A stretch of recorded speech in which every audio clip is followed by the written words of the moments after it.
Hello, üdvözlök mindenkit a csatornámon. Új vagyok még ez a dologhoz.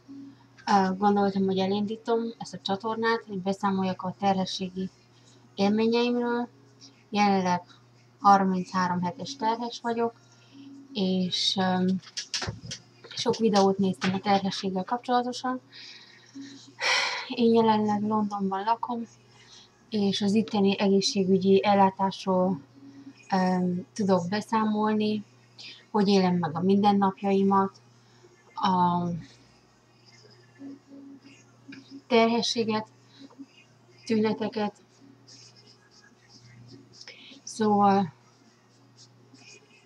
igen,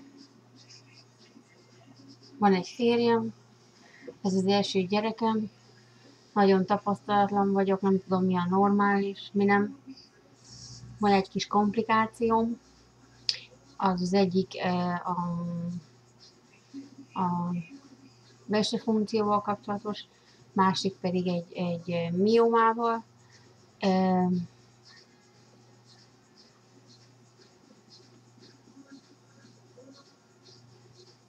Szeretnék rendszeresen csinálni videót, hetente egyszer legalább, és feltölteni.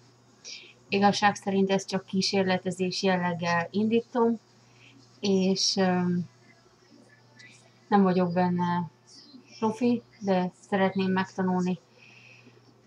Nagyon jó látni, hogy mások elmondják a tapasztalataikat, tanulni lehet belőle, meg a visszajelzésekből.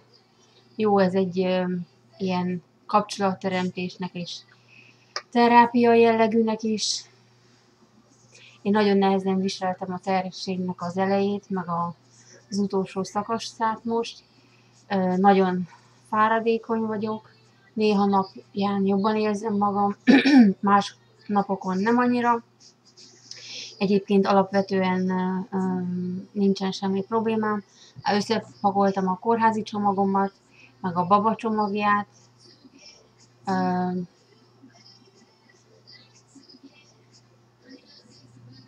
Egyelőre ennyi. Köszönöm, hogy megnéztétek, sziasztok!